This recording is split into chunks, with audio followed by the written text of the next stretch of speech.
Ladies and gentlemen, welcome to another Wednesday episode of the No Contest Wrestling Podcast. I am the heel that you love to hate, O'Shea Jackson Jr., a.k.a. Petty Guerrero. Hey, yo, it's me. It's the T-double-O, the J-I-double-G, too jiggy, TJ Jefferson. What up, though?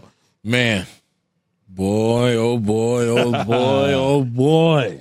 A whole lot is going on. We will be letting you guys know everything that you need to know going into Survivor Series.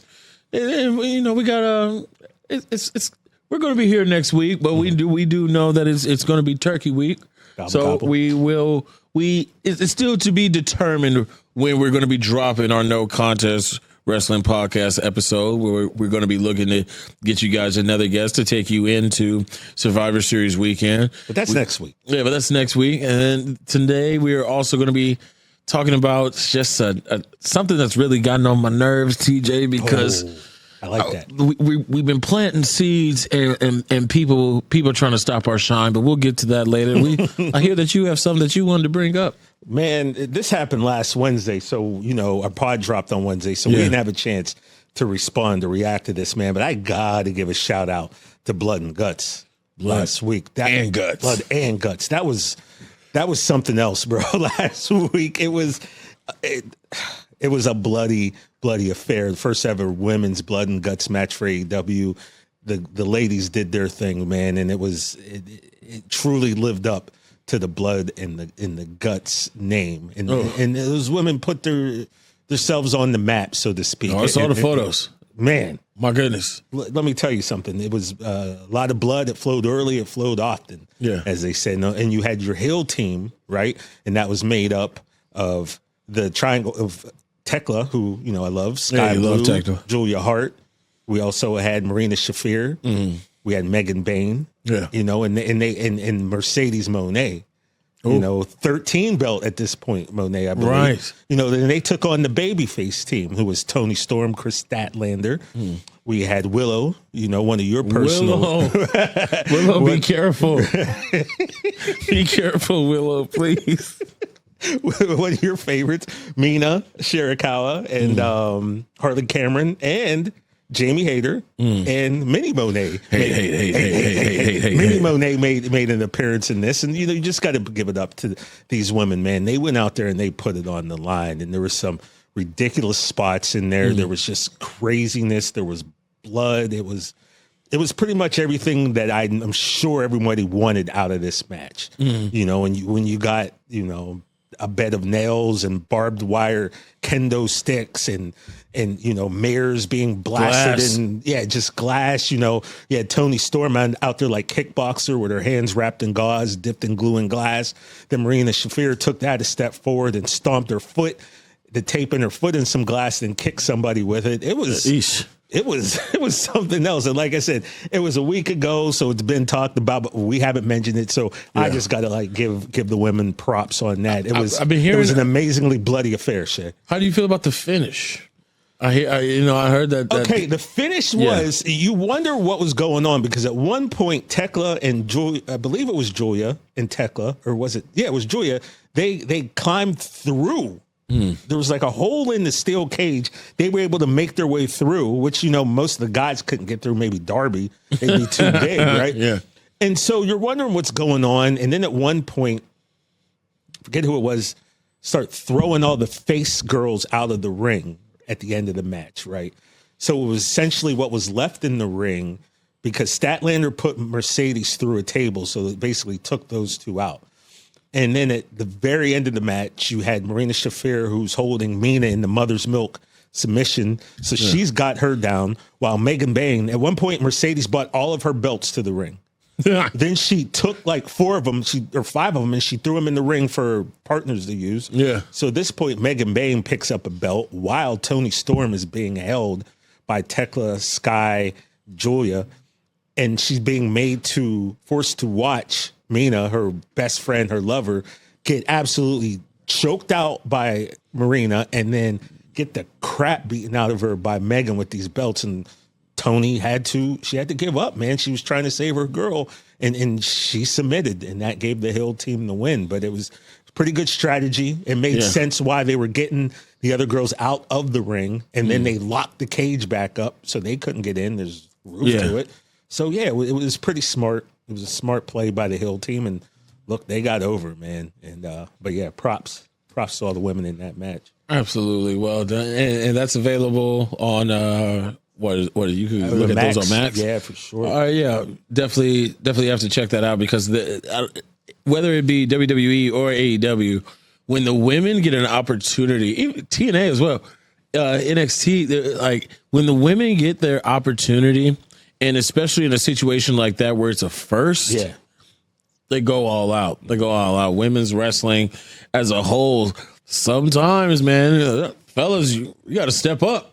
You got to step up because the ladies are bringing it. So, yeah, shout out to everybody involved in that. Now, I do want to ask you because in the women's and the men's, you got Tony giving up. Yeah. You got Moxley giving up. Which is kind of interesting, right? Arguably the two biggest stars on each side. Yeah. Do you look at that as, because obviously everyone on line is going to have their things to say about it. Is that kind of a passing to the new guard situation for you, or is it more of a just like showing that anybody can get it? I think less of a passing of a guard and more of like, because Kyle O'Reilly is not necessarily new guard. And you know, and I've not been quiet about this, you know, especially on Twitter throughout the years.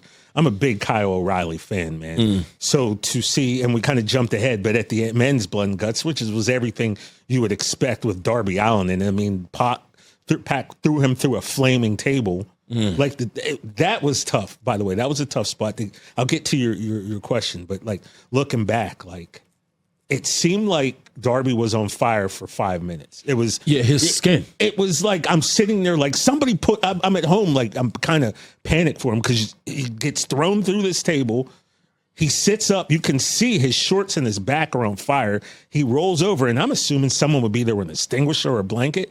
It probably was 5 seconds, but it felt like 5 minutes, and it was just which fire will do that to you, right? but that was ridiculous. Everything that was going on in the ring, and of course, it ended with Kyle O'Reilly. And I showed you this right before the show. He made a move on Moxley where Kyle O'Reilly transitioned from an arm bar to a heel hook to the angle lock. And that's how he got Moxley to submit and tap out. And I always love the leg wrap. Yeah. Like Kyle O'Reilly is very underrated. I don't think he gets enough love. I like the kind of same thing I would say about Solo. Like Solo being funny is ridiculously funny, and it kind of takes away from the monster that Solo should be, right? Yeah. Same thing with Kyle. Kyle kind of does like the goofy thing, you know, and it kind of takes away from the viciousness. Yeah. So I was, like I said, I was happy to see he's the one that got the win for the team. They stood tall. And to answer your question, I don't think it's more a passing of the torch, more like you said.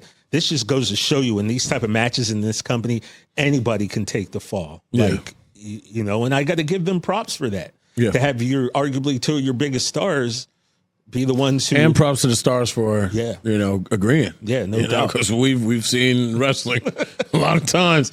If a no go a long way. So absolutely. Kudos to everybody involved in a match like that, because at the end of the day, it's for our entertainment. Right, sitting on the couch, clapping our hands. So shout outs to everybody involved. Yeah, so good stuff with AEW and Blood and Guts. And if you haven't seen it, I suggest you check it out, man, because it's definitely worth the watch. Maybe the kids don't necessarily need to see, you know, that. I don't know, but whatever, though. Yeah. Hey, my kids. Anyway. that's always great wrong. To hear. That's terrible. So, next. TJ. Yeah, man. When I tell you I needed this Monday Night Raw, like just a jolt.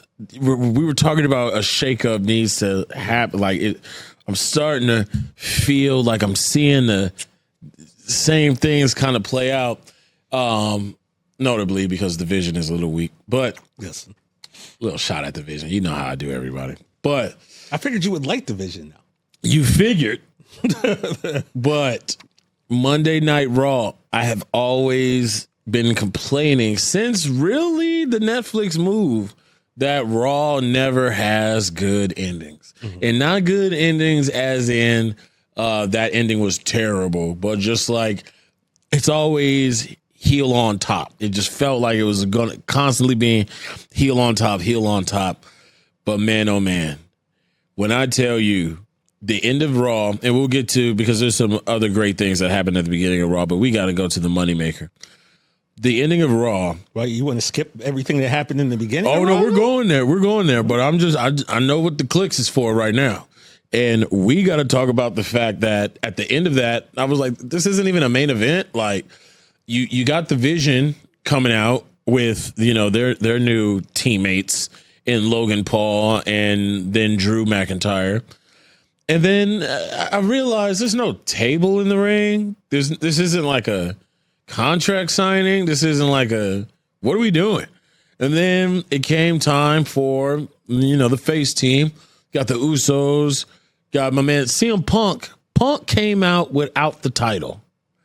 When Punk came out without the title, I was like, what are we doing? Who do you think you are? John Moxley? Why are you coming out without the title? And then the Usos. And then Cody came out without his title. And then I realized, are we just about to scrap? There's nothing going. There's no reason. It's just face off. What does that mean? We really just about to scrap. And so I was like, all right, here we go. It's like there was no rhyme or reason. There was nothing organized, nothing put together. You got them. We start going at it. I'm just like, all right, this is how we're going to end Raw. And then Punk is in the ring. Who's he beating up? Logan? Because Logan is giving it to him in the corner. Pause. And then Punk is retaliating, and then the scariest guitar riff in the business happens. That sound of a electric Tyrannosaurus Rex. That Brock Lesnar music hits. And immediately, my first thought is, I knew it. And the second thought was, they're really going to pull out Roman. They're really going to get Roman back. Like, in my mind, Roman said, I don't want to see y'all till Christmas. Right. All right? I don't know how they do Christmas in Samoa, but it's a specific day every year. Yeah. And then Brock comes out, does Brock things, and then you see the little the credits. You saw the credits, that Paul Levesque, executive producer. Yeah, you're like, so now you're thinking like, oh, there's no way. No disrespect to Oklahoma City, but we're in New York, and I thought there's no way they're saving Roman for Oklahoma. We gotta wait till they're in Oklahoma. And then TJ, the drums of liberation. And Roman Reigns, I'm not running to the ring. No. Roman not running Reigns comes walking with the Allen Iverson sleeve on like it's 2001, comes out, and Brock had a little shook on that face. Kind of looked around. Looked like, oh, hold on now. Because I don't know if people are aware back at home. But in their last 4 meetings, Roman Reigns is 4-0 against Brock Lesnar. So, let's just put that in perspective. And by the way, I know on Twitter I said that Roman was 4-0 and Cody won his last 3. Cody lost one of those. All right, it's an easy mistake. At least I'm saying it from memory, and I'm not looking it up and pretending like I just know this information. Then a bunch of people are going to be like, "Well, why wouldn't you look it up?" Shut up. Anyway, I digress. Cody and Roman are both formidable opponents for Brock Lesnar team because right now, I don't know who thinks they're in charge. It's Brock's team. So now we have what is just a disgusting lineup. You have the Usos, the World Heavyweight Champion in CM Punk, the WWE Champion in Cody Rhodes, and Roman Reigns versus the Vision, Logan Paul, the underappreciated Drew McIntyre, and Brock Lesnar. Are you joking me? This is the type of stuff that you do on 2K. Like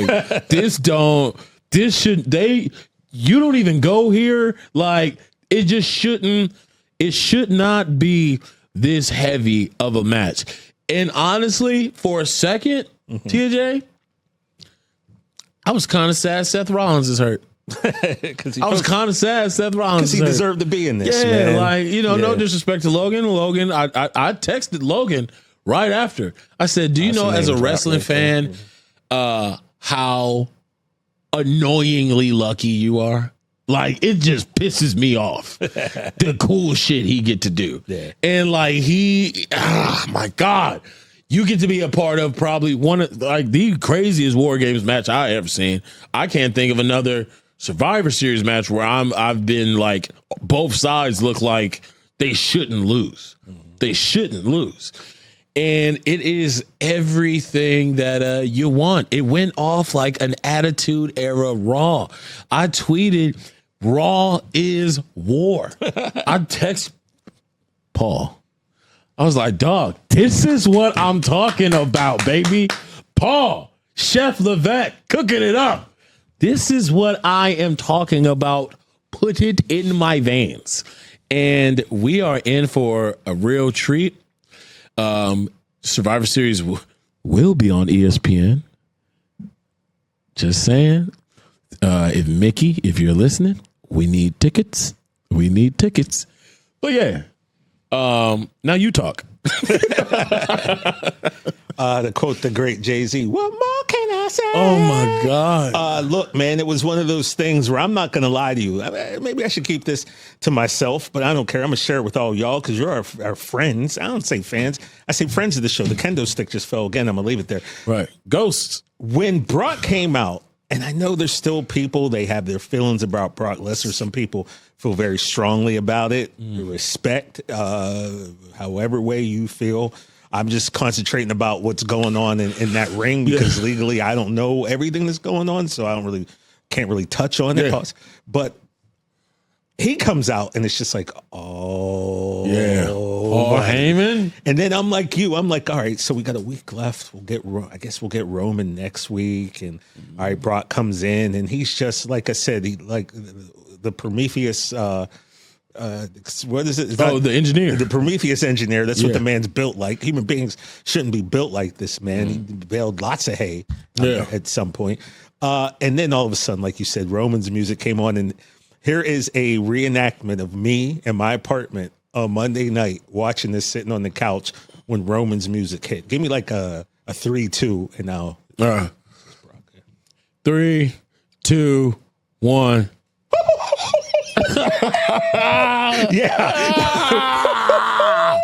That was my reaction as yours, mine, and our Tribal Chief, bro, made his way, like you said, stunt with the armband on, looking a little bit light though. As he filming the movie, he didn't look as brolic as it usually did, but that didn't matter because the Tribal Chief has a presence and he made his way to the ring, like you said, and then you just realize, it's about to be on because this has been going on for 12, 13 years between him and Brock. And I know some people are tired of it. I ain't. You know what I mean? Why would I be tired? Come on, man. It's not like it's something we get every week. Not even every year. No, exactly. Exactly. But man, when you got Godzilla and King Kong ready to bang it out, let them do it. You got to let them do it. So, yeah, man, you see these teams and it was on and popping, and I'm really looking forward to seeing what goes down. Now, tell me if you're also like me, folks out there, and you and I haven't discussed this yet. At one point, Roman and Brock are starting to size each other up. Yeah. And it looks like, they're saying stuff to one another. There was a part of me, and it might have been that much of a part. And let me know if you actually had this feeling too. There was a part of me that for us, not even a split second, it was about 30 seconds where I went, yo, wouldn't it be wild if these two shook hands? Shook hands?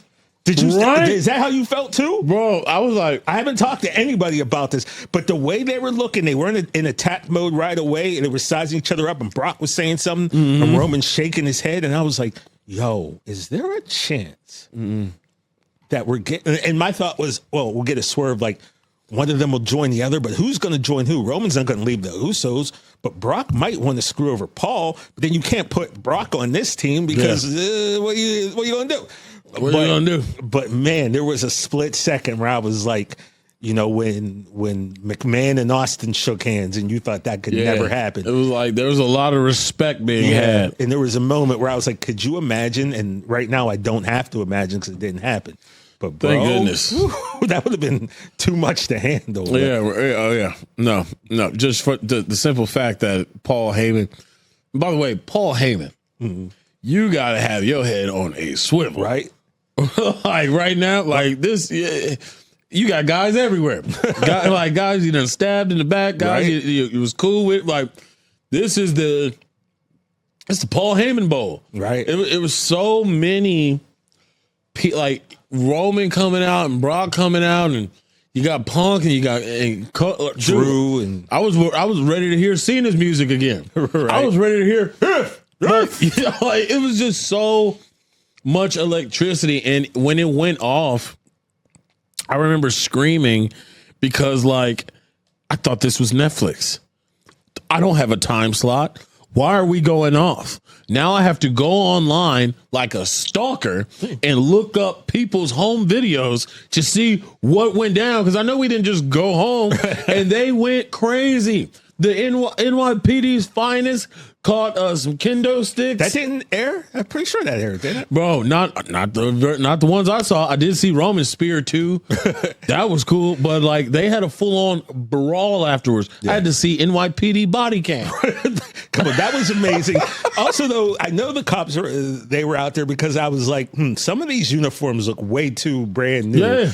You got to here's just in the wardrobe. You're very busy.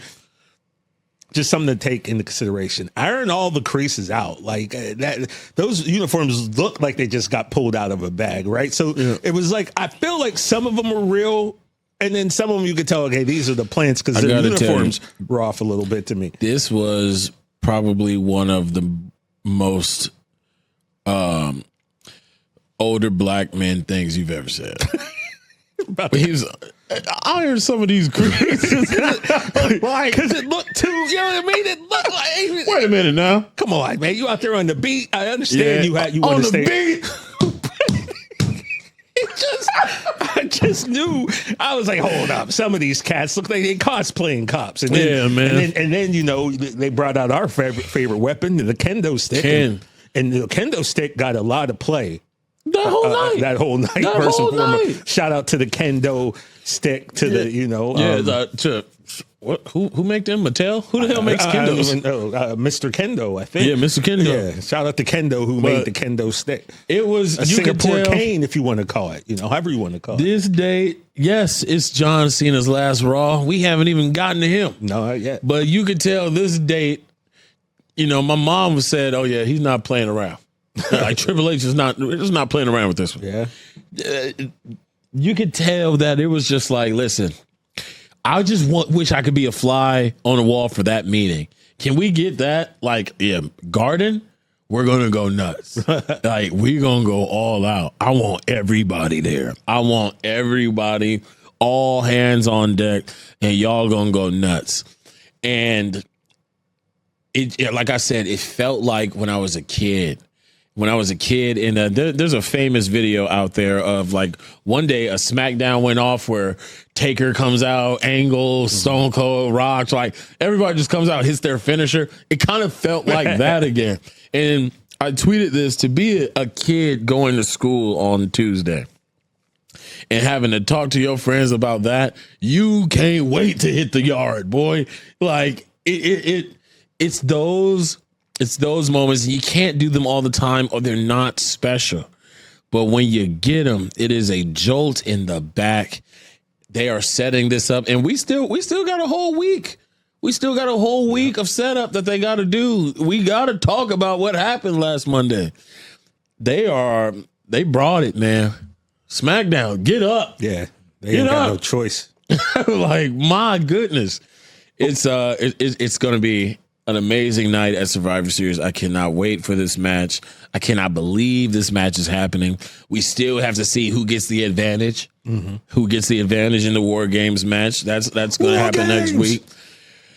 Boy, and I'm in another thing, just a side personal note, being co-host of the No Contest Wrestling Podcast. Do you know how fucking happy I am that we got to talk about this 2 days later instead of a week later? Yeah, right. Woo! Right. Woo, Wednesdays, man. Well, Good to be back. That's neither here nor there. But the point, we here. And yeah, and you do kind of have to wonder what it would look like if the whole Seth thing didn't happen. Obviously, the Vision would still be together. Yeah. You would imagine. He'd have the title. Yeah. So that injury really changed so much, man. Yeah. And you'd have the Raw's title on the heels. You'd have SmackDown's title on the faces. But now you got two face champions, which is interesting. Stacked. But yeah, man. Well, let's see where this is going.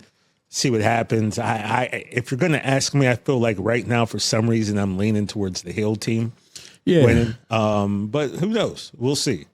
I mean, man, that's just a lot of star power to be losing on both sides, really. But yeah, but like I could.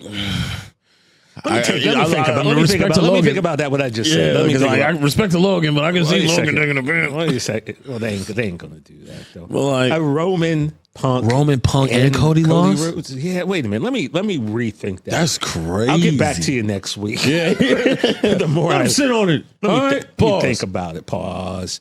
Yeah. But yeah, man. Whatever happens, we won't be here for it, and we're down. Right. But now let's get to the rest of the show. They kicked the show off live from the world's most famous arena, Madison Square Garden. Yeah. And the last time is now, and that horn hit, and then out comes John Cena. And it was a moment. Look, I don't know if I'm ever going to be on the John Cena is the greatest of all time train. You know me. Because there's too much that goes into that. There's and it's not a knock on Cena. What it is, it's me not wanting to disrespect the legends that came before him who all have a legitimate argument for them being the greatest of all time, right?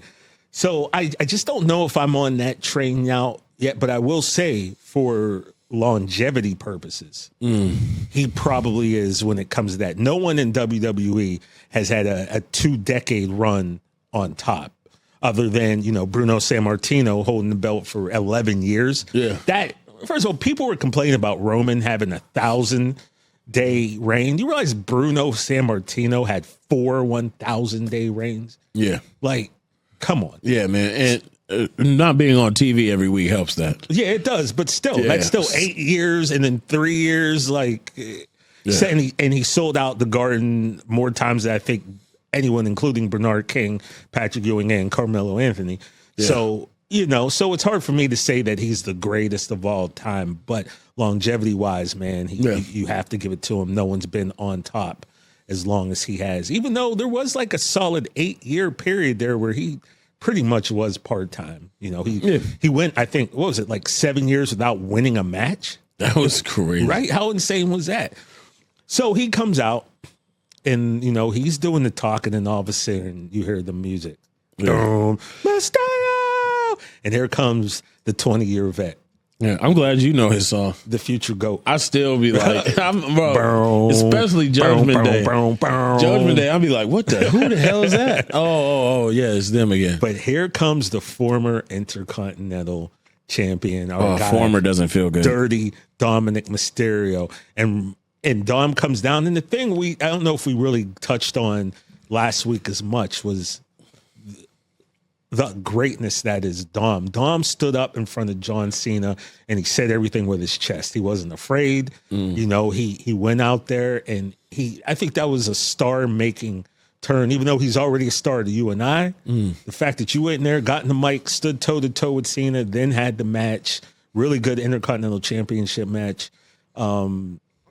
and you figured a rematch should be in the cards, and that's exactly what's going to happen. But Dom's like, nah, we're going to do this on my terms in my hometown, Survivor Series in San Diego. So now we're going to get that rematch, right?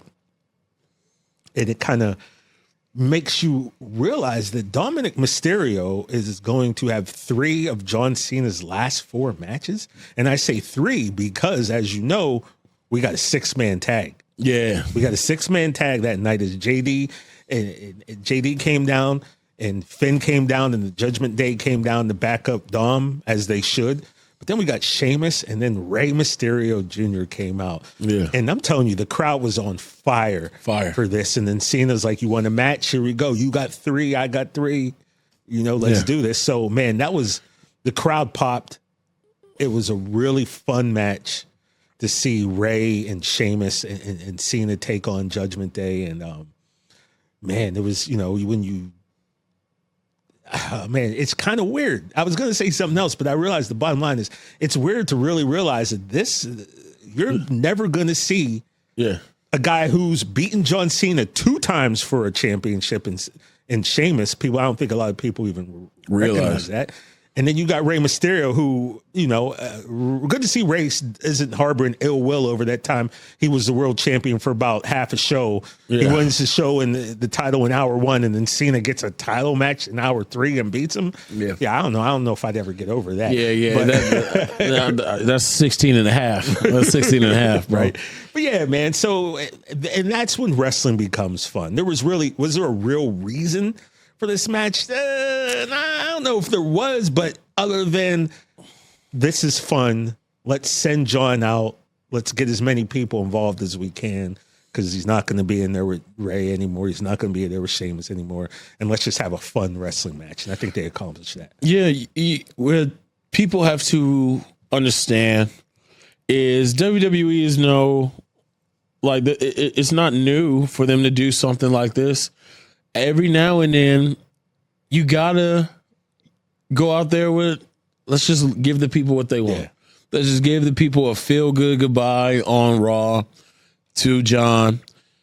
I see a lot of people bickering like this is what they did for his last match on Raw. Guys, do we not remember what he put his body through with that Cody match? That Cody match where Cody won the title back, and how crazy that was.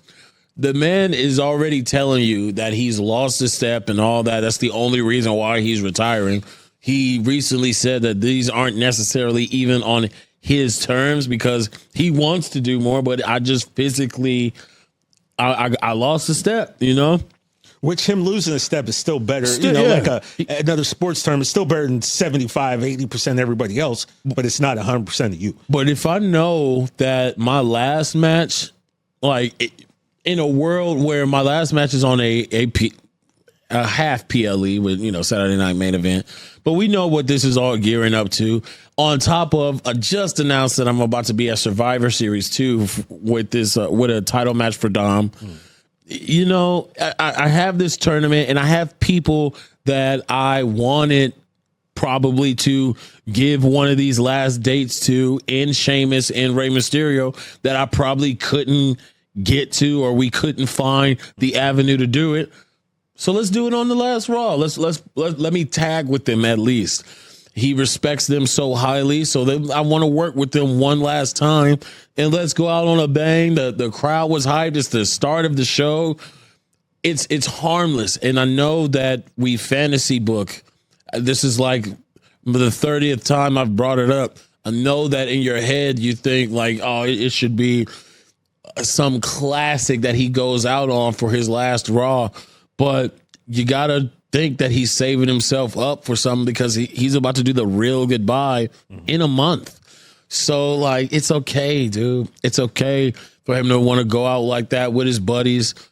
Once again, to go back to Dominic Mysterio, I think the key thing with Dom, the reason why Dom is able to stand on his own no matter who's in front of him is because it's not a character.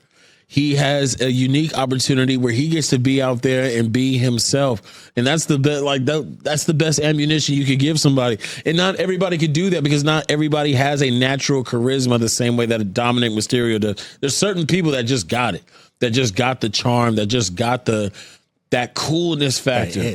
And he got it. And so he doesn't need a character necessarily written up for him. He could go out there and do what he feel, whether that be on Monday Night Raw or confusing the hosts of First Take when he goes on there. By the way, you saw how we handled the interview with him. That's for the No Contest fans. But yeah, so Dom, the 20-year vet, been around the business, is in a pocket that most people at his age in the business don't get to have. And it's because he lives it. He lives this the same way that John does. When Triple H was running down all the reasons why John is the greatest of all time in Boston, for a second, I was like, oh, that's what they look at. That's what they're looking at. Because when you think about all the things that the boxes that need to be checked in order for somebody to be a superstar, he's so high on the list. It's like when you're looking at the statistics of LeBron and you're on the assist list and you're on the 3-point list and you're on this list, and that's their argument. And John is a 4-star in most of the boxes that you need. And so like that's box office. My greatest of all time just happened to end the show because, our tribal chief, baby, 1,316 days. I could go on, but let John go out that way on the Raw. We know what he's gearing up for. Dom and him going to put on a banger, I'm sure, in Dom's hometown, which is also the home of the Padres. Gross. But yeah, I'm excited. I'm happy with the way that John went out on his final Raw in the most famous arena, not the greatest arena, but the most famous. Go Lakers. Staples is not close to being the greatest. It's crypto. Staples. It's Staples and I'm Center surprised forever. that you would even argue that. I just wanted you to be wrong. Well, I'm not. We both know I say Staples. They don't know that though. They know me. You call it crypto, see? I love you. Anyway, look, let's not discount what I said though. Dominic Mysterio was found worthy enough. And John had to have something to do with this. If you remember, after John won the Intercontinental belt and he went backstage the prior Monday, right? He's shaking everybody's hands. He talked to Ray. Congratulations. He talked to Ray. And Ray was like, he deserved that ass kicking. And you remember what John said? Tell us, TJ. He said, no, he's a good kid. Hopefully this helps him figure it out. So right then and there, it tells you he must see something really great in Dom, because anyone could have gotten these dates with him, right? Anyone. But for some reason, it was Dominic Mysterio that was chosen to really, like I said, 3 out of his last 4 matches are going to be with Dom. You can't overlook that, man. That's not done by accident. You know what I'm saying? Yeah. And for a lot of John's farewell tour, I know, because, you and I, we read almost all the comments on social media. A lot of people haven't been happy with the way that this last tour is going. Happy is what I've learned. People mad about the heel turn. Well, people wanted it for so long, right? So you might not have been happy with the way it played out, but at least that moment's still crazy. Yeah, at least he tried it. At least it happened. So therefore you can't say you can't say he was never heel anyway, because he started Dr. Thugonomics was a heel. He was a heel up until he became the U.S. champion. Back in WrestleMania 22. Yeah, bro. He stopped doing the heel stuff when he started filming the Marine, right? So, but yeah. So shout out to Dom for getting the love, and I guess and you're gonna say pause, I know, but getting the rub. Pause. I knew that was coming. But yeah, so it's gonna be interesting. Now, well, we'll talk about that later as the match goes on. But let's side note about Dominic Mysterio, just to talk about how great of a guy he is. Do you remember who his debut singles match was against? His debut single, wasn't it against? It was in the Thunderdome. Yeah. Dominic Mysterio's first singles match, they let him go 1-on-1 with Seth Rollins. That's right. the dude is good. The dude is trusted. Yeah. And he's got the skill set. I asked AJ Styles last week, who's, somebody that he knows when I get in there, I can trust them. Basically turn your brain off. And he said Finn Balor immediately. Yeah. I wonder down the road how many people are going to say Dominic Mysterio. It's going to be quite a few, I'm sure, by the time it's all said and done. Yeah. Next up, we had Nikki Bella. She, we surely turned on Stephanie. We saw that coming. Excuse me. And then, Stephanie was about to come down, make an entrance, and Nikki was like, She kind of put the beat down there, right at the curtain. Eagles fans, boy. And basically said that, she's not here for play. And right. She's coming for that title. So, we're going to get that match at Survivor Series. Nikki Bella against Stephanie McCare. I'm excited. Yeah. And then Asuka in the back tried to convince Bayley to come on her team. Hey, and big then, head. Yeah. And Asuka said something like, "I'm willing to forgive you if you want to." Like, yo, you're so toxic. The gaslighting is crazy. And of course, Bayley seemingly turned her down because we still remember what happened, with Damage Control. So, and then she snapped into calling Lyra in Japanese. Yeah, right. Right. So then we have the Last Time Is Now tournament that's continuing. We got Solo. He's coming down and he's in the ring. He's waiting. And, there's been all types of speculation. Who could this be? Was it Edge? Was it Jericho? Was it Bob Backlund? Was it Stan Hansen? A lot of people had a lot of, thoughts. And then, I'm here to show the world. And then that Dolph Ziggler music hit. And the Garden lost its mind. It exploded. Nick Nemeth, a.k.a. formerly known, maybe better known as Dolph Ziggler, made his return, his first match in WWE since May of 2023. Yeah, man, 2 years.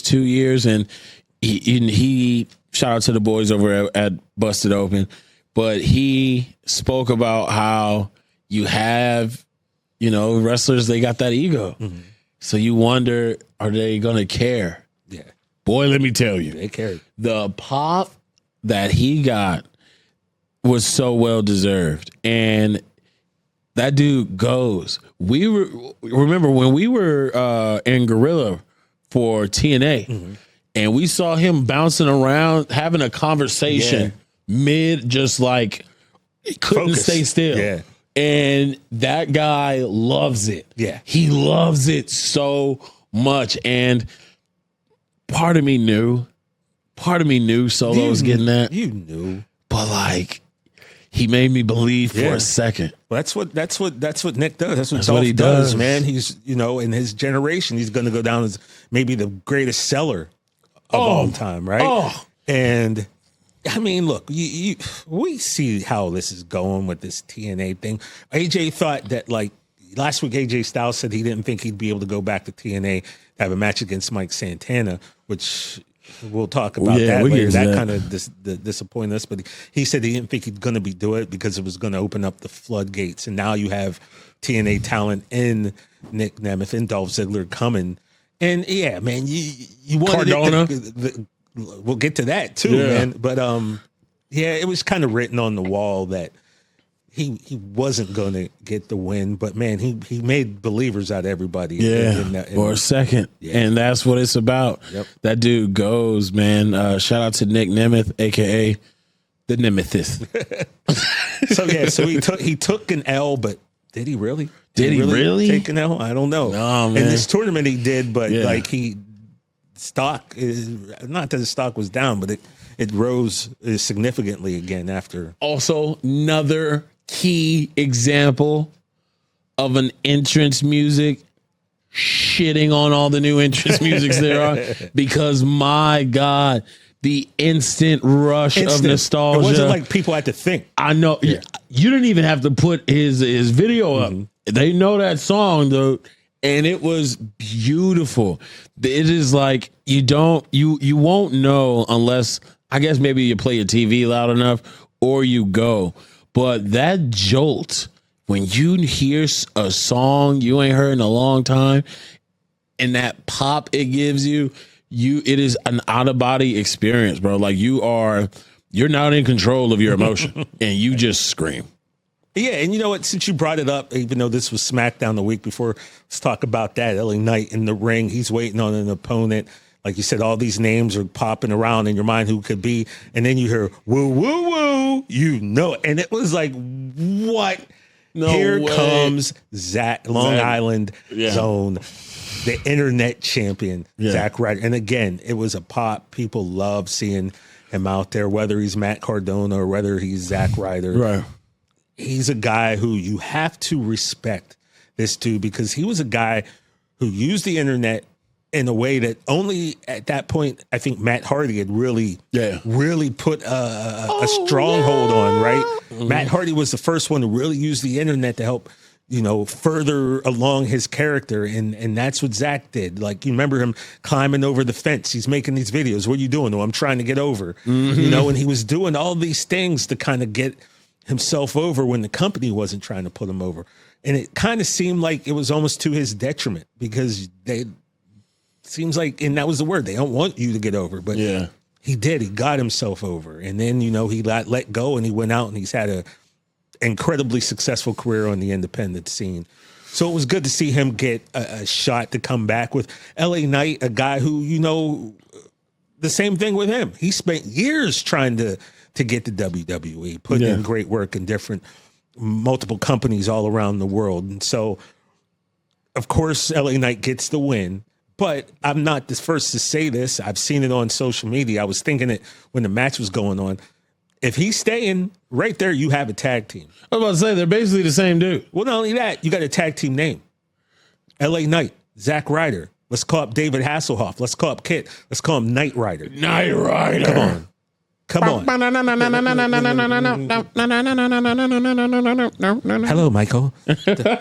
So Knight Rider. Let's Knight Rider would be hard, right? So let's get them in. But yeah, man, it's basically like watching Scorpion and Sub-Zero team up. There's like when they showed their renderings next to each other, I was like, same dude. Yeah, right. So shout out to Dolph Ziggler and shout out to Zack Ryder, man. And it just goes to prove the people haven't forgot you.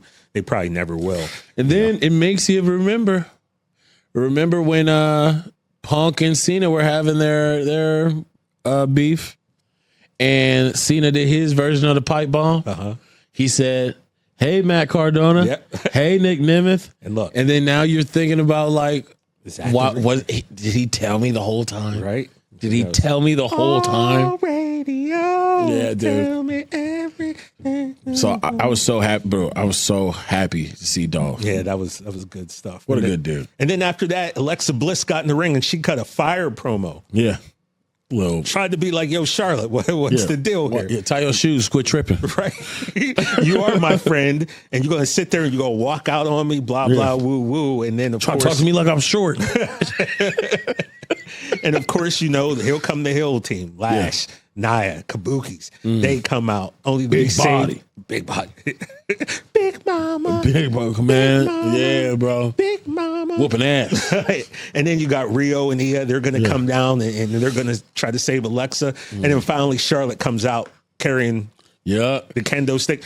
Charlotte put in work with the kendo stick. And then at the end, her, she picks Lexi up, gives her a hug, and Io's showing why she must be protected at all costs and should never be a heel anymore. She's kind of like, oh, you have a best friend? Me too. And she went and hugged Rhea.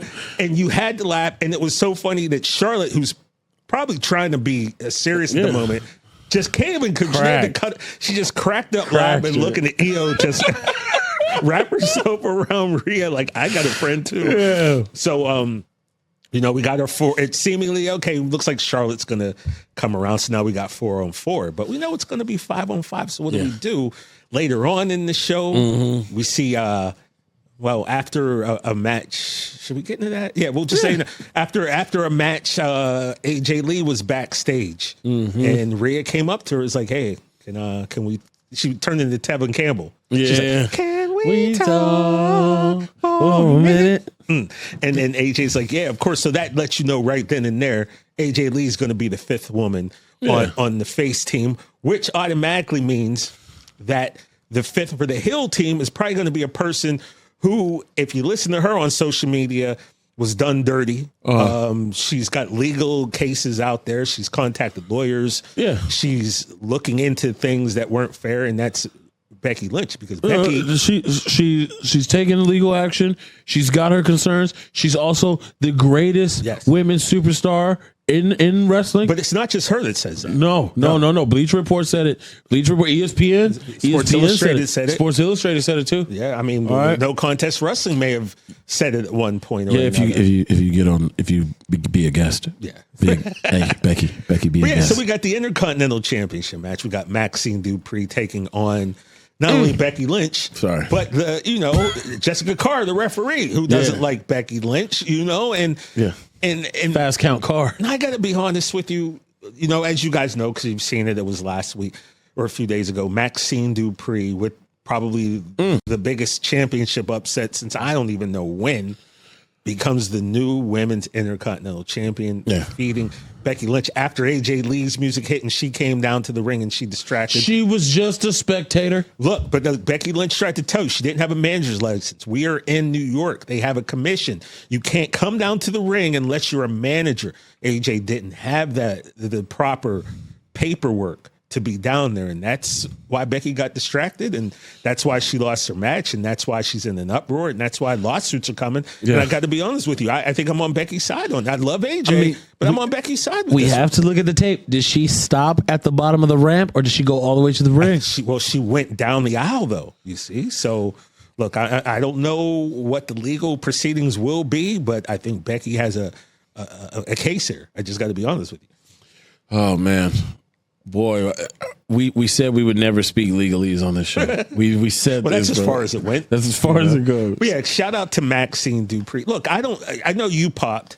I got to be honest with you. I don't know how I felt. I understand the desire to build up a new champion and build someone up.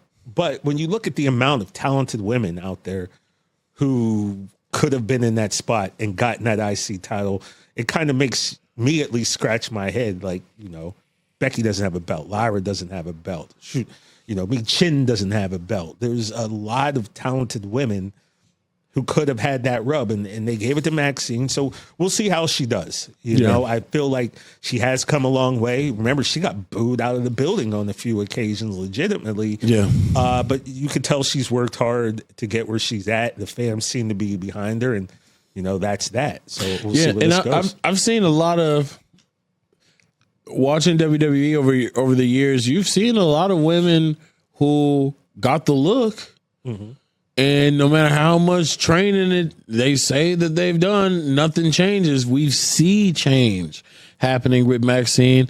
It's a wonderful opportunity to be able to do that in the Garden. Yeah, man. In the Garden, they didn't have you out in, you didn't win it in Tucson. Right. Sorry, Arizona. This is big time, man. Yeah, you won it in the Garden. So it's an amazing moment for her and all of her loved ones. I do want to point out that she got a singles championship before Chad Gable. That's just funny for the storyline. Oh, yeah. That's just funny for the storyline. But yeah, dude, that's your new women's Intercontinental champion. Hilarious in all the comedic displays that we've seen that team. But now you got some gold. Yeah, now you're going to be fighting for real. Now they're coming for you. Yeah, because there's a lot on that mid card that want that shine. The U.S. title is on Chelsea Green. You got the Intercontinental on Maxine. They both can't be funny. Yeah, right. They both we got to have these mid card titles still looking like they're valuable pieces of hardware. So we'll see. Yeah, we'll see.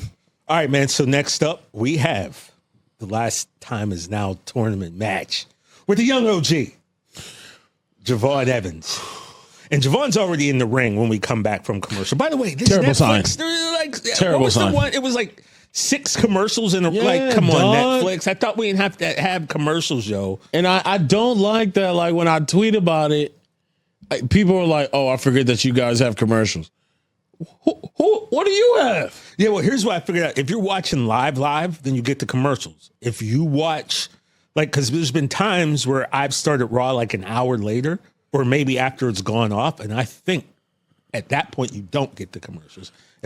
That is correct, right? So, yeah, because for a while I was watching Raw at my discretion, whenever I felt like it. Yeah, because you're a grown man. Yeah, but then I started watching on time, trying to be prompt. Yeah. And I'm like, what the hell's up with all this? Yeah, You know, man. what's up with that? Man, you're right. Shout out to the Hurricane. But yeah, man. So anyway, so we come back from a 6-7 commercial run that Netflix has. The 6-7. Go on, bro. Yeah, Man. By the way, shout out to Carmelo Hayes, right? Yeah. We haven't talked about this. If you haven't seen it, check out our Instagram page because I know I posted it there in our stories for November. But at one point, Carmelo's got, I want to say Kit from Pretty Deadly. And he's got him in the corner on the turnbuckle, giving the punch count. 1, 2, 3, 4, 5. He gets to 5 and he stops. He looks at the crowd and goes, as the crowd's still counting, 6, 7. And it took like a split second and everybody popped and it kept going on. And I wrote on Twitter, for as stupid as this 6-7 thing is, right? It's dumb. Yeah. It doesn't mean anything. But one thing I like about it, it just kind of brings everyone together, right? Yeah. We're so divided amongst everything now. It's just something that, like, it's stupid fun. It's so stupid. Just have fun with it, right? Yeah. You know, when we went to Indianapolis for WrestlePalooza, we said this on a previous episode, but we went into the back and there were like the 100 John Cena kids all dressed in yellow. And as they're leaving, because I think they pre-taped something, they're walking past us and they're all just going 6-7, 6-7. And you and I started. Yeah. And then they saw us doing it and they got so happy. They all start high-fiving us. Yeah. And you and I are just sitting there going 6-7, 6-7. So I was going to say, sometimes it takes something so simple to take somebody over. Yeah. Like everyone's sitting here about Carmelo Hayes wondering, why hasn't he gotten to where everybody feels he should be? Why isn't he elevated? You know, it seems like he's doing all the work. Seems like people are behind him. Truly, it takes something that small to maybe propel you, right? So I would suggest he keeps doing this. Yeah, because that's part of your moveset. I heard that there was someone, I want to say maybe Mansoor from XAV. Well, man, I forget. I read somewhere, I don't want to say who it was, it'd be wrong, but somebody said that someone else did it about 2 weeks ago on AEW. But the thing is, I didn't see video of that. Right. Like the first video I saw and all this time was Carmelo Hayes doing it. So I would say, man, find a way to work that in, incorporate it, because that could be just that little thing that it takes to put them over the top. Yeah. I mean, how many times have we seen somebody get a viral moment on Main Event? Rarely ever.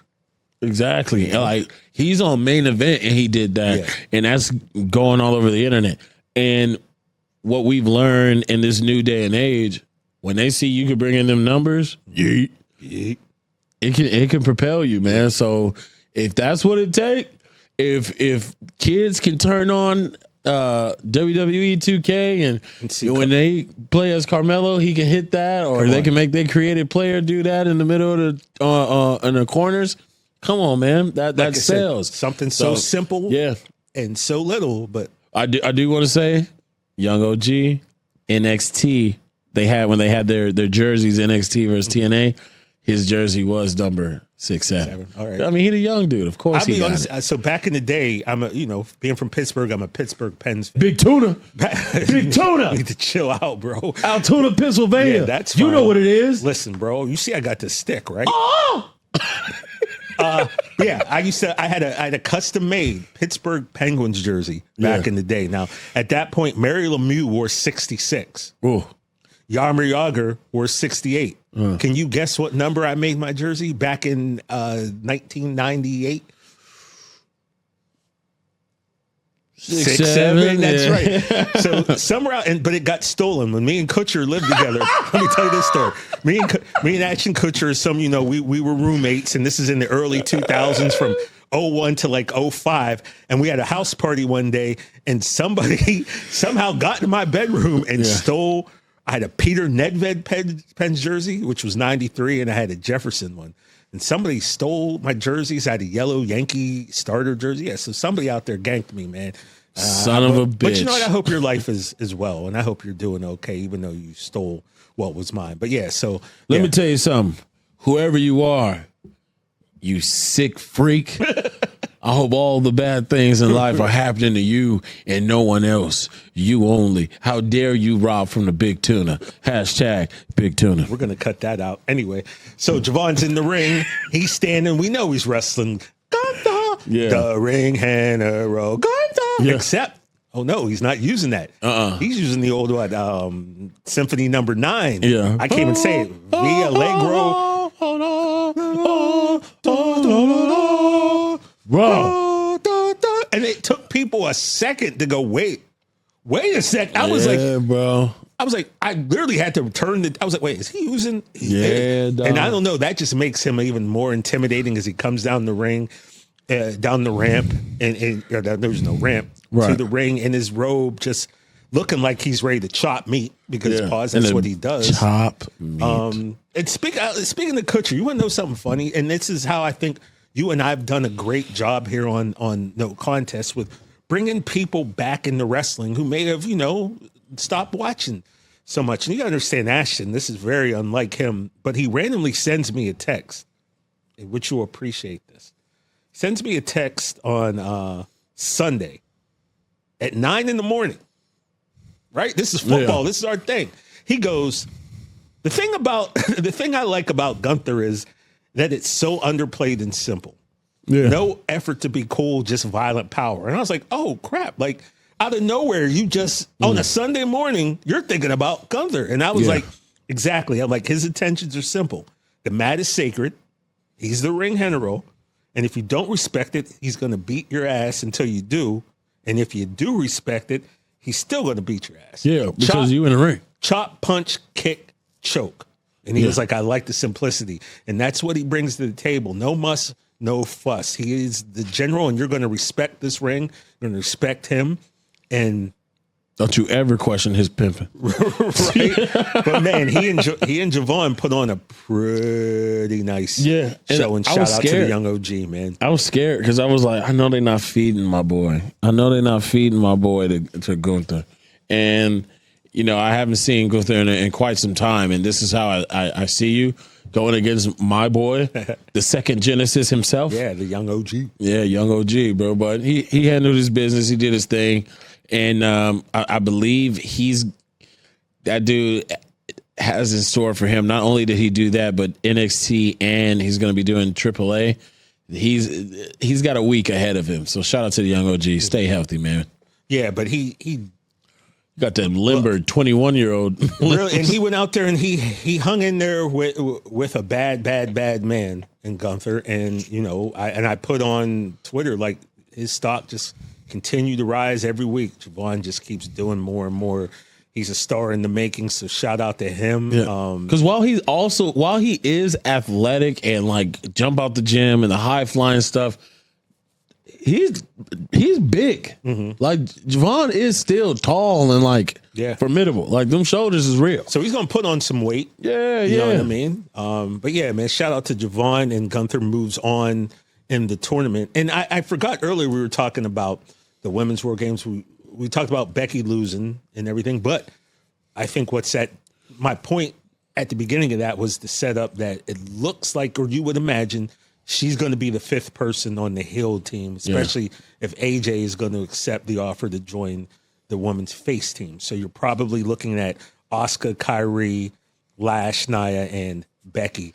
And that's a dirty squad, right? The fact that they got Lash and Nia is such a dog. That them together is not fair, let alone with weapons in a cage, right?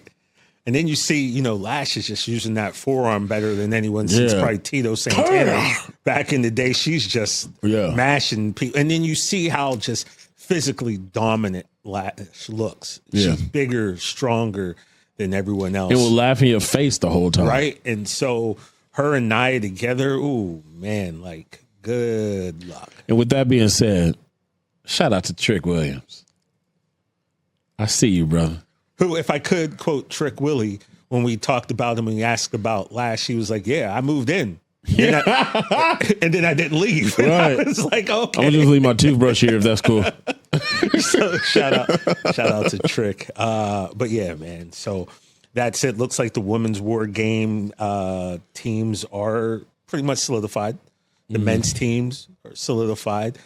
We got Dom taking on John Cena for the Intercontinental Championship. The invisible now, one. How do you see that playing out? Do you think Dom is going to regain the title? Because at first I thought he might, but for Cena's last match, I kind of think something else is going to happen. But who do you, well, you know, as you give your answer, I'm going to pull up who is left in this tournament, by the way. I think with the situation that's different from Boston, because remember, Dom was kind of ambushed by Paul, Triple H, Levesque, and John Cena because he was mouthing off. Well, look, he went down to the ring. He was mouthing off. And so, you know, they kind of sprung it on him. Hey, you got a match, and it's right now, and it's for the title. In this situation, his rules, his house, there might be a couple of Americanos around that ring. Oh, baby. So I do see, because we were talking about how we're not really ready for Dom to give up that Intercontinental title. Yeah. And also, John, you're leaving in a month. We need that. You're leaving in a month, bro. But somebody on one of our YouTube videos said my take aged like milk when I said about 2 weeks ago, I said, Don should be the IC champion forever. I want to see him for 10 years, and then he lost the next week. Yeah, So that was my bad. The last 3 no contests have been just spat in the face, and it is ridiculous. But we're going to get to Mike Santana in just a second. Yeah. So look, what we have left in this last time is now tournament. You know, we'll just review this real quick. We have Rusev. He defeated Damian Priest. Congratulations on your new child, by the way. Oh, Rusev, that's right. Yeah, he just had a baby. No, no. They're yes, they're going on congratulations their to process. Rusev and Lana, CJ Perry. They are having a baby, they announced. So yes, congratulations to you guys. That's amazing. Rusev was a guy we got to chop it up with a little bit when we were in Anaheim. Lana was sitting there looking very pretty, and I was too intimidated to speak. I'm gonna lie to you about that. Plus, I just met Oscar, so my heart was already still palpitating a little much. I couldn't handle anything else. Do you want to tell the people what I told Rusev? What did you tell Rusev? Go Lakers. Oh, that's right. And then Rusev and I hugged because I'm a Clippers fan, and we kind of, we dismissed O'Shea and we talked amongst Gross. ourselves. But Sheamus defeated Shinsuke Nakamura. You know, anytime Nakamura loses, it upsets me. But now talking to AJ Styles. You were like, Shinsuke just is probably over. Killed me. If you get a chance, if you have, make sure you go back and watch our interview last week with the phenomenal AJ Styles. Yeah. And I'm going to call another audible here. It's crazy the way that AJ Styles doesn't realize that he's AJ Styles. But that's what you want. But then it's also like, nah, dog, you AJ Styles. Like, this man is saying to us, well, yeah, I'm going to be able to, quietly go away and no one's going to care. And I admonished AJ Styles. I said, yo, don't you ever on ESPN CW, No Contest Wrestling, ever make it seem like ain't nobody going to care. Because you are going to be celebrated, right? And when you leave, it's going to be a dark day in wrestling. So, but AJ is almost one of those guys who just doesn't really understand how much he means. Or maybe he was just being super humble. Right. I kind of almost hope that was the case, and not that he really doesn't know where he stands on most wrestling fans' lists. I mean, a lot of the things he said last week where he was like, he said, I'd already put it in my head that I would never get a WrestleMania moment, and I was okay with that. Bam. Goes to WWE. I'm just so shocked and happy that all those people in France, care about AJ Styles. Like, dog, come on, you're AJ Styles, bro. You AJ, you don't know, and that right there also makes you a superstar because you don't have this inflated ideology of yourself, and you still go out there and give it everything. Right. And it's because you see it as that's your job. Yeah. But meanwhile, all of us are just like, that's AJ Styles, So shout out to AJ, man. That's still one of my favorite interviews. Yeah, man, that was really good. Make sure you check it out. Like I said, Jey Uso defeats The Miz in the tournament. LA Knight over Zack Ryder, waiting for that tag team Knight Rider. Gunther defeated Javon Evans, and Solo Sikoa defeated Nick Nemeth. Now, coming up on this SmackDown on Friday, we're going to have Bronson Reed take on Carmelo Hayes. 6, 7. Gotta hit that one Gotta time. hit it. And Penta, man, is going to take on Finn Balor, right? Finn Balor. And then the quarterfinals will start next Monday, the 24th. And here's the deal, I think you and I, amongst, as well as many people, thought that this was going to be the perfect opportunity to introduce a young upstart, put them in this tournament, give them a chance to get that last John Cena match. And it doesn't appear that is going to be the case. So we're looking at, some established vets already, which I still don't know how I feel. I think it's going to come down to who actually wins this. But man, I really thought this, and I go back a month saying this, I'm going to stand on it. This seems like it would have been the perfect opportunity to bring an NXT guy up, have him win, and then allow him to be the one. Did we not mention NXT during that promo package? He said there could be some NXT people there, and it just wasn't. I mean, we had a former NXT champion in Dolph Ziggler. Yeah, that's true. He was in the finals. You had some former NXT standouts like Solo and Finn, but. Just wasn't in the cards. Just wasn't in the cards for one of these young cats to come up and face John. And I still feel like that's probably going to be a mistake in the long run, but we'll see. We'll see. But yeah, so we have the quarterfinals. That'll be next Monday and Friday, obviously, the 24th. And then back on the 28th. Raw on the 24th, SmackDown on the 28th. And the finals are going to take place on Raw on December 8th, man. And so because it's obviously not going to be Obafemi, the way I had predicted, and hope I was going to be right, or Trick. Dom was the other guy I said. He's still, like I said, Dom's getting the 3 out of 4 match run against Cena, which pretty much has made you a winner anyway. So at first everyone's saying it's Gunther. That was always the thing. I'm just going to say this. My opinion today, right now, Jey Uso is going to be the one. Man.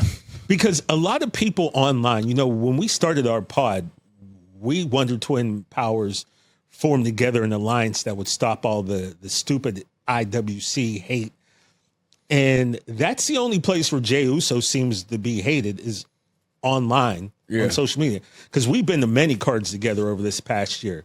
Jey Uso gets the biggest pop every single time he comes out. So I don't know how people can say people are tired or don't like him, because the litmus test is what that live crowd does when you're in the building.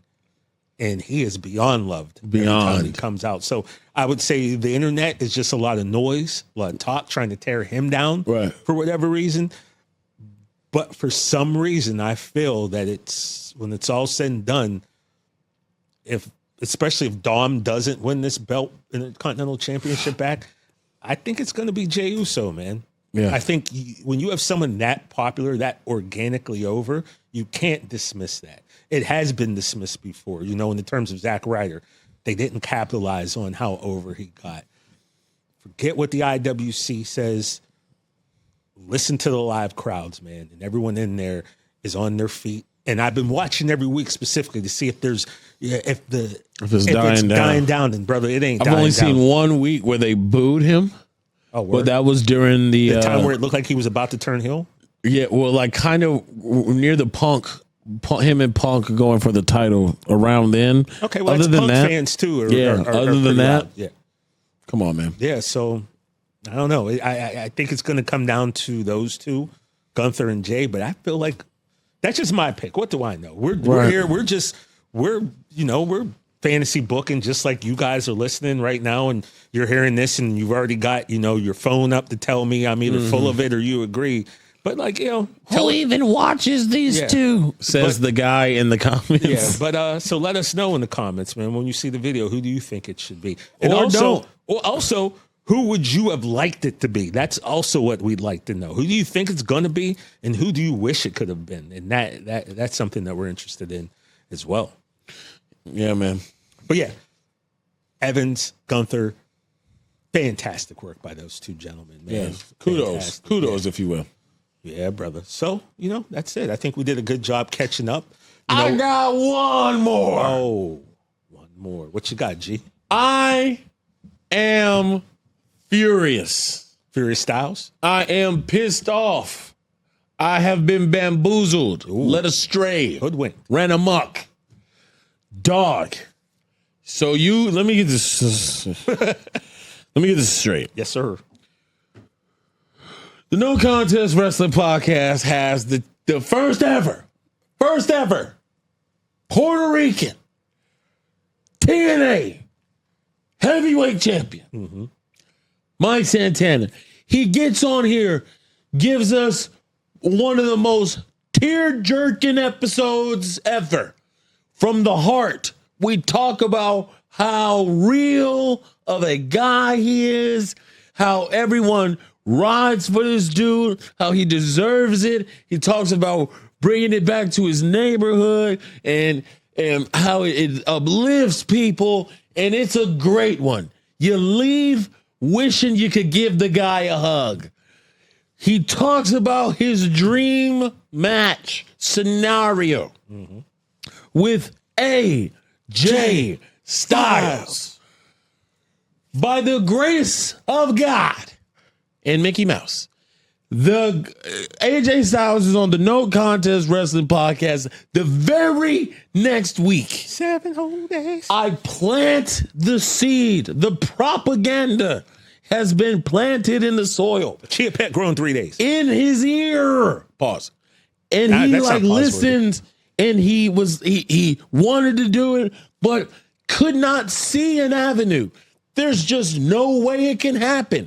And then that Friday, we see Matt Cardona, Zack Ryder, come from TNA to the main roster. It's almost like a window of opportunity opened up.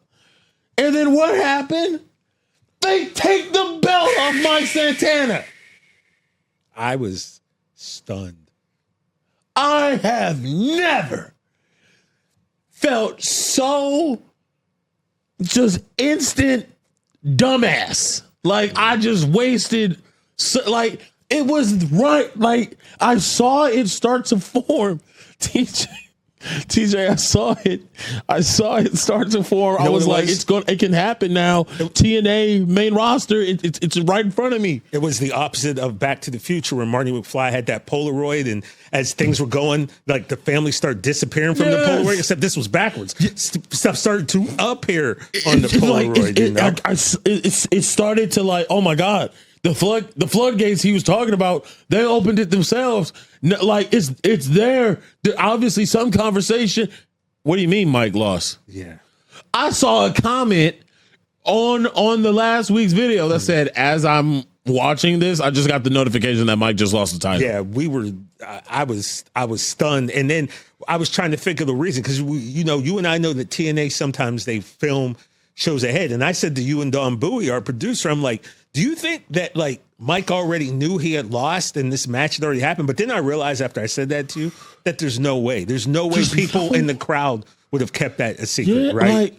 So that had to be live. They're not always live, and that really happened. And then to have the TNA, the NXT guys come and jump him, which caused him to hurt his arm, which caused him to lose. But here's the deal. With all due respect to Lexis King and some of the guys, they weren't even like the big dogs in NXT that came down and interfered, man. So it's just like, you got to wonder sometimes what's really going on with this, man. But for TNA to take the title off of this man that quick, like, with all due respect to Frankie Kazarian, who is an OG, who's done his... Man, he's put in work all over the world. Yeah. Frankie Kazarian has wrestled all of your favorites. He's wrestled over a 20-plus year career. So no disrespect to Frankie, who finally, in any other moment, that would have been such a feel-good moment to see a vet get the belt in that situation. But for some reason, that just didn't sit well with a lot of people. The guy who battled addiction talked about a letter his daughter wrote to Santa begging Santa to make her father stop, changed his life, came back around, won the title, brought his daughter, bowed to her feet, gave her the belt as a an apology and a thank you. One of the greatest moments that I can remember, not only in TNA, but just a natural, real life meeting wrestling moment. And it's gone before I could get my seed planted of propaganda to get the dream match during AJ Styles' farewell tour. And like, everything that needed to happen happened, and then they took the belt off him. Yeah. Now, Mike is a good dude. I know it's wrestling. Shay, you're getting worked, but I have the right to say, and D-Lo, please bleep this out, this is f***ed. I apologize to the listeners in the car for the beep. I don't know how loud you're listening to our show. Sorry to the mouse. Well, my God. Yeah, man, it was really disappointing, bro, because I had such high hopes. You know, you go Mike Santana going from, and a lot of people don't know how good, you know, LAX was when he was in there. No, a lot of people know how good Santana and Ortiz were, right? So he goes from being a just highly decorated tag team wrestler to now he goes on the singles run and he becomes world champion. That's hard enough to do, you know, but then to have it taken away in the manner that it was, as quickly as it was, I don't know, man. I ain't feeling that at all. I can't front. Not feeling the that. name of the game is to get us to feel. You got me to feel. Yeah. TJ, if you would. Well, even before we got one last thing that we got to talk about. Because we like to talk not just wrestling, but all sports. Yeah. Monday Night Raw, as we know, we just got done finished talking about. But let's talk about a guy that I got to meet when we went to do Fanatics Fest this summer. We're in the little holding area. And there's a guy standing right next to me, and I had to show him love. And that was a guy named Cam Scatterbo. And, you know, I made sure I had Cam on a few of my fantasy football teams, even though he's a Giant. Yeah. You know, of all the teams I dislike, yeah, I like the Giants the most out of everybody I don't like, if That's that fair. makes sense. 100%. So, you know, I made sure I had Cam on my fantasy teams, at least 3 of them. And, you know, it was devastating to see him go down because he was so much fun to watch. You know, he was so much fun to follow. You know, he was becoming a star. Yeah. And to see, you know, him dislocate his ankle like that and go out, it just stunk. But then we got Monday Night Raw. And who's in the front row but Cam Scatterbo?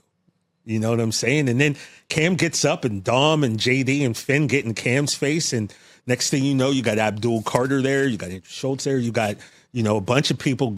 And then, you know, of course, it's going to pop off. Yeah. You know, Finn Balor comes.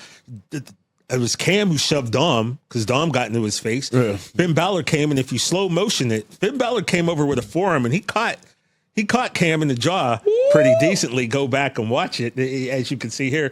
And then it was on after that. And then, of course, everybody had a little bit of an issue with it going down. We actually talked about it on the main show, on the Rich Eisen show yesterday and today.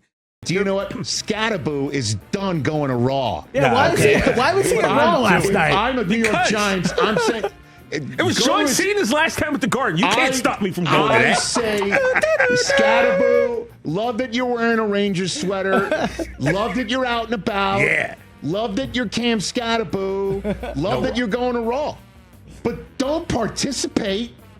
Look, man, just spectate. When Dirty Dom, who's the future GOAT of professional wrestling, is standing to you, get out of here. You got to, you know what I'm saying? What are you going to do? That's the GOAT right there. It's Andrew Schultz. Like, that's amazing. For my young Giants who clearly only know one speed that on occasion can be dangerous to their health, I'm going to sit them down.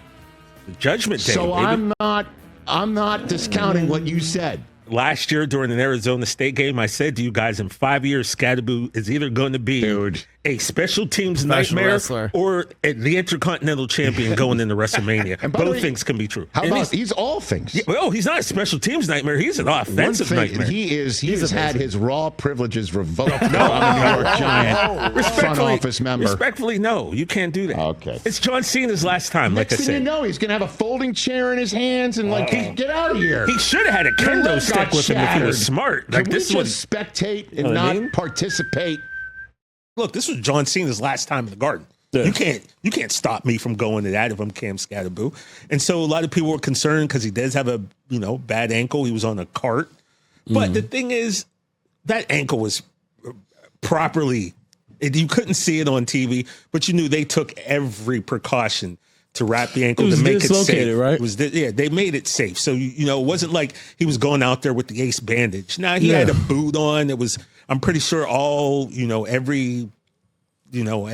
precautions were taken to make sure that it couldn't really get messed up. And I'm sure it was something like a dream, man. And I think that I'm gonna tell you this. You should reach out on Twitter because you got to follow him. We need to have Cam Scatterboo FaceTime. We need to talk to him about some wrestling, man. I'm on it. Here's Cam's tweet. Hey, honestly, if you don't like that I'm having a good time while dealing with a tough time, then just go ahead and unfollow me and casually move on. I'm not able to play football and have the fun I've been having my whole life. So I'm doing these things outside of the box, trying to find stuff to keep me happy. Enjoy the rest of y'all's week.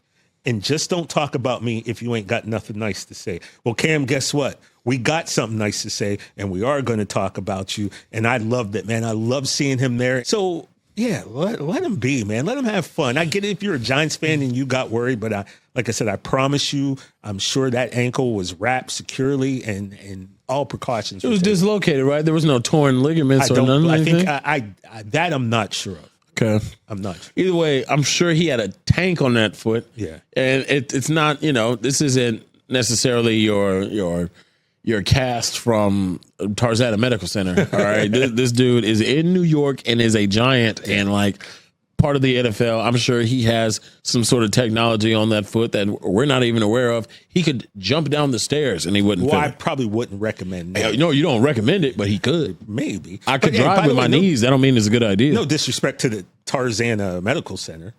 I don't think they got what the New York Giants got for Cam Scatterboo. Okay, and as I'm recalling now, it was a broken right fibula. And no, you can't be doing that. Ankle. Oh, Cam, sit your ass down. Sit your black ass down, Cam. Nobody want to see you. I forgot about the broken fibula. And but you know what, man? He's young. He's 22. It was a push. He was wearing the boot, like I said, so I knew that thing would be protected as much as it possibly could. Yeah, it was a push. Yeah, he's fine. Yeah. It's fine. It's over. I think the worst thing that happened to him was the Finn hitting him with the forearm. Probably was worse than anything that happened with his ankle. Right. But yeah, shout out to Cam Scatterboo. We'd love to have you here on the No Contest Wrestling Podcast. We got to make that happen. But yeah, and everybody calm down. It's over. It happened already. Yeah. He's fine. And by the way, if you don't like the fact that Cam Scatterboo did that, if you're mad, tell them what they can do. I got 2 words for it now. Isn't there somewhere you tell them they could put that? Oh. What? In a hefty. Oh. So you can either get mad, get glad, get heavyweight trash bags. Nobody cares, dog. It's over. It's over.